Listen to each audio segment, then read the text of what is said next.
इसलिए गांधी जी से पूछना चाहता था बार बार, और उनके अनुयायियों उसको जवाब नहीं देते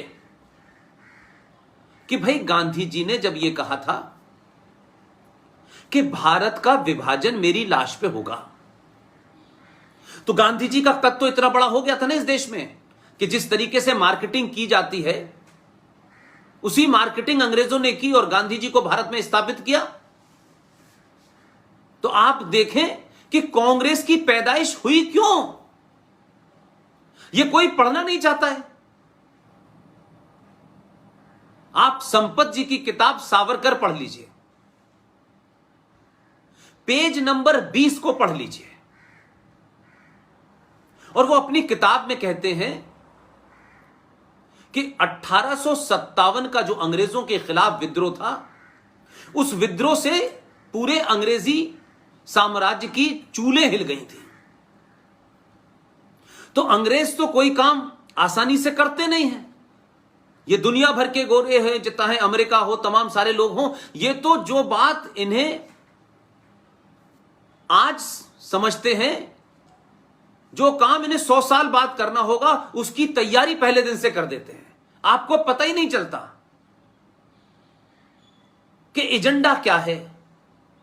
इसलिए 1857 जैसी घटना इस देश में ना हो। तो आप देखिए कि 1857 की घटना है, गांधी जी का जन्म 2 अक्टूबर 1869 का है, और आप 57 से आते आते आते आते 1885 में या 87 में शायद इंडियन नेशनल कांग्रेस का गठन होता है।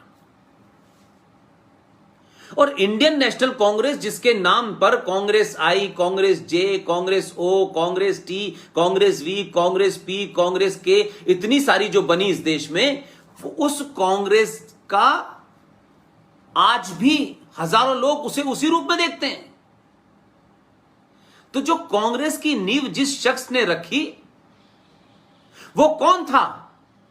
वो इटावा, जो उत्तर प्रदेश में, जहां आज एक बहुत बड़ा परिवार, जिनके पूरे परिवार ने उत्तर प्रदेश में कई साल सरकार बनाई, और आज इटावा क्योंकि पूर्व मुख्यमंत्री का निवास है, उस इटावा का डिस्ट्रिक्ट मजिस्ट्रेट था, कलेक्टर था। वो ये समझ गया कि अगर हमने भारत पे लंबे समय तक राज करना है तो हमें यहां कुछ लोगों को बीच में रखना होगा। कहीं ऐसा ना हो कि ये उग्रता हमारे हाथ से निकले और जब सामने कन्फ्रंटेशन हो तो बीच में एक बफर जोन के तौर पर कोई पार्टी, कोई संगठन हो जो उस वायलेंस को, जो उस उग्रता को किसी तरीके से हमारे तक न पहुंचने दे। इसलिए इंडियन नेशनल कांग्रेस का जन्म हुआ और A.O. ह्यूम साहब उसके अध्यक्ष बने। उसमें एनी बेसेंट भी बनी, उसमें कई अंग्रेज बने, हंटर भी साहब बने, बहुत सारे लोग बने उसमें। तो आपने देखे कि बनी थी कांग्रेस क्यों? क्योंकि अंग्रेज यहां खामोशी से राज करते रहे, और जो अंग्रेजों के साथ उठने बैठने वाली क्लास है, जो इंग्लिश बोलने वाली क्लास है, जो शाम को एक विशेष किस्म का तरल पीने के लिए उनके में बैठती है, जिसका रहना सहना अंग्रेजों जैसा है, जिसके बच्चे इंग्लैंड में जाके पढ़ते हैं, वो सब उन्होंने यहां से इंतजाम कर दिया था कि हम एक ऐसी क्लास पैदा करेंगे जो हिंदुस्तानी तो नाम से होंगे, लेकिन उनका उठना बैठना, सोचना समझना सब कुछ अंग्रेजों जैसा होगा। उनका एक क्लब बनाया गया कि ऐसे लोगों को हम इकट्ठा करें ताकि ये लोग हमारी बात को समझें और हम इनसे बात करें, निगोशिएट, और ये अपने लोगों को जाके मूर्ख बनाएं, सच मानो में, सीधे सीधे शब्दों में। लिहाजा यह सिलसिला चला।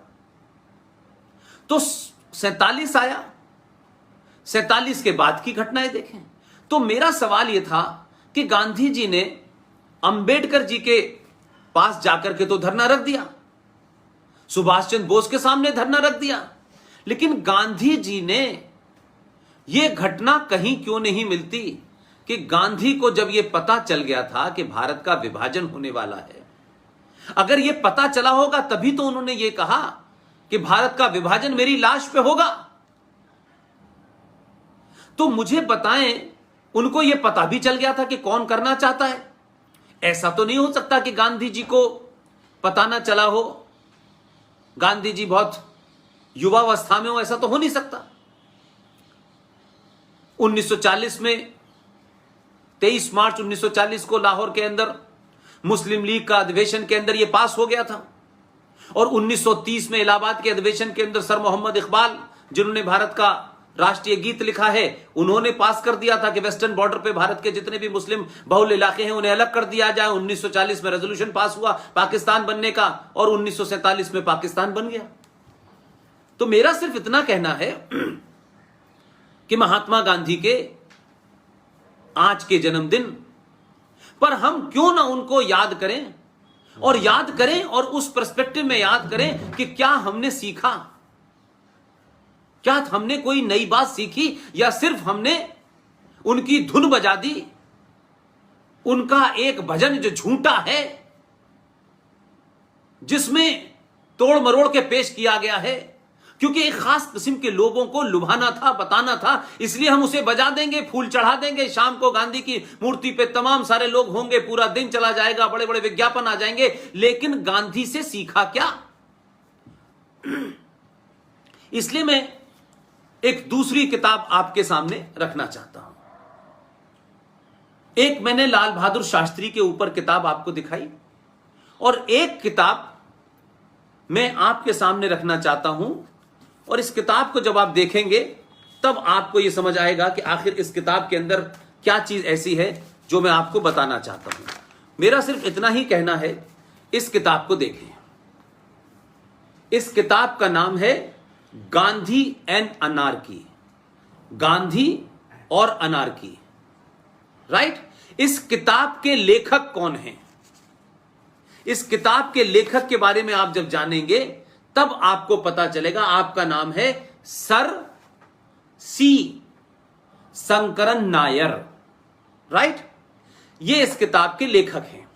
अब इस किताब के लेखक के बारे में आपको जो मैं बात बताना चाहता हूं वो भी जरा धैर्यपूर्वक सुन लीजिए। और ये क्या है? ये किताब ये है, इस किताब को जिन साहब ने लिखा है मैंने उनको बता दिया, वो कौन थे।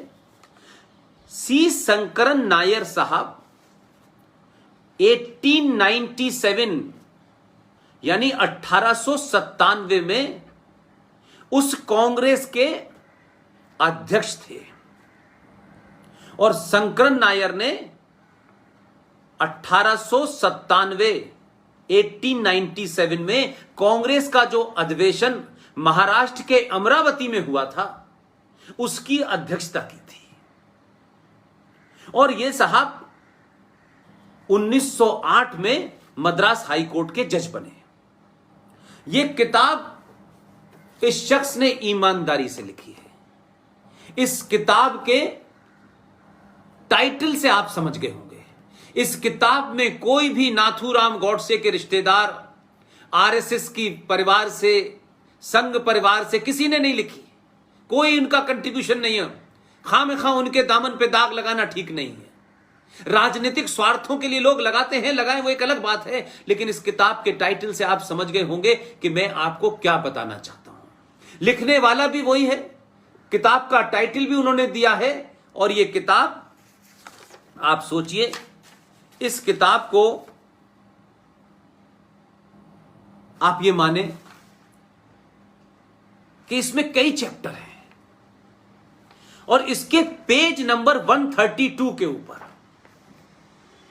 गांधी एंड अनार्की, सी शंकरन नायर साहब की किताब, जो कांग्रेस पार्टी के अध्यक्ष थे 89 में, उस किताब के पेज नंबर 132 पे जाइए, और उसका अपेंडिक्स है 3, और टाइटल है मालाबार एगोनी, और उस चैप्टर की राइटर हैं एनी बेसेंट। उन एनी बेसेंट के इस चैप्टर में अगर आप पढ़ लेंगी तो मैं ये मानता हूं, वंदना जी, राजेश भाई और तमाम सारे पदाधिकारी, इस किताब के उस चैप्टर को पढ़ लेंगे ना, तो जो भी कुछ आपके अंदर होगी शक्ति, जितना भी गुस्सा शायद आपने अब तक जी लिया होगा, उस गुस्से के क्लाइमेक्स पे आप पहुंच जाएंगे और आपको लगेगा कि हमने अपने देश में कैसे कैसे आदर्श बनाए हैं। मैं इसलिए कहता हूं इस देश में कि ईमानदार, बहादुर, निडर लोग उस वक्त भी थे, लेकिन क्योंकि परंपराएं दलालों, डरपोकों, कायरों को आगे बढ़ाने की थी, इसलिए बहादुर लोग पैदा होना बंद नहीं हुए, बहादुर बने और वो दूर चले गए। क्योंकि सत्ता के सुख के लिए आपको बौनों की तारीफ करना, दलालों को आगे बढ़ाना, लुटेरों की तारीफ करना, उनके बारे में किताबें लिखें, उनको महान बनाना, यह परंपरा 1947 से चल रही है। और सच बोलेंगे तो देश आपके साथ खड़ा हो जाएगा। इसलिए मैंने कहा राजनीति एक अलग विषय है, राजनीति जिन्हें करनी है वो करें। उसमें गांधी क्या, उसमें तो बहुतों के साथ झूठ बोला जा रहा है। लेकिन इस किताब के पेज नंबर 132 के ऊपर अपेंडिक्स 3, टाइटल है Malabar agony by Annie Besant. 1 अगस्त 1921 की यह घटना है। हम सब जानते हैं 1 अगस्त 1921 को भारत में क्या हुआ था और क्यों हुआ था। इसको समझने के लिए इन्होंने लिखा है कि जो हिंदुओं का केरल के अंदर जो मोपला नाम की जगह थी, जिसे इस टॉपिक मालाबार एगोनी में कवर किया गया है, उसमें लिखा है उस वक्त जब यह झूठ और पाखंड चल रहा था इस देश के अंदर, इस देश की आजादी में तो हिंदू, मुस्लिम, सिख, ईसाई सब मिल मिल के लड़े हैं। हिंदू मुस्लिम भाई भाई हैं, सारे धर्म बराबर हैं, यह साझा संस्कृति है, ये गंगा जमुना तहजीब है। ये सब झूठ और पाखंड उसके बाद भी गढ़े गए ताकि मेरे और आप जैसे लोगों के आंखों पर आज भी पर्दा पड़ा रहे। जी शंकरा नायर के इस चैप्टर में 3 लाइनें पढ़ लें तो आपको लगेगा कि अंग्रेज और भारत की मिट्टी में बहुत सारे लोग आए, वो फिर भी कुछ हद तक ईमानदार थे, लेकिन अंग्रेजों के दलाल, उनके चाटुकार और ये कायर लोगों ने भारत का सौदा कितने सस्ते में किया। हजारों साल की परंपराओं को तहस नहस करके अपने राजनीतिक स्वार्थों के लिए जो नैरेटिव अच्छे लगे, उन नैरेटिवों को हजारों साल की परंपरा के ऊपर स्थापित कर दिया, चाहे वो झूठे ही थे। इसलिए जब जब इस देश में यह बात होगी तो लोग कहेंगे नहीं ये गलत लिखा है, वो गलत लिखा है। इसलिए मैंने कहा कि तमाम वो लोग जो आरएसएस के ऊपर, संघ के ऊपर सवाल उठा देते हैं, आप कॉर्नर कर सकते हैं, लेकिन गांधी एंड अनार्की सी शंकरन नायर ने लिखी है। उसके पेज नंबर 132 के ऊपर लिखा जा रहा है कि मुसलमानों ने जिस बर्बरता के साथ, यह शब्द उसका ट्रांसलेशन है, मुसलमानों ने जिस बर्बरता के साथ हजारों हिंदू औरतों, बच्चों की हत्याएं की, उनको शब्दों में बयान नहीं किया जा सकता। ये कौन लिख रहा है? ये आरएसएस की मेंबर नहीं थी एनी बेसेंट, ये तो कांग्रेस की अध्यक्ष रह चुकी हैं। लेकिन हम ये बात नहीं बताए। तब मैं कहता हूं कि 1920 के मोपला के समय इस देश के राष्ट्रपिता मोहनदास करमचंद गांधी जी, जिनका आज जन्मदिन आप सब मना रहे हैं, देश मना रहा है, सवाल मेरा सिर्फ इतना ही है, वो इसमें लिखती हैं और गांधी के ऊपर लिखती हैं, नाम लेके लिखती हैं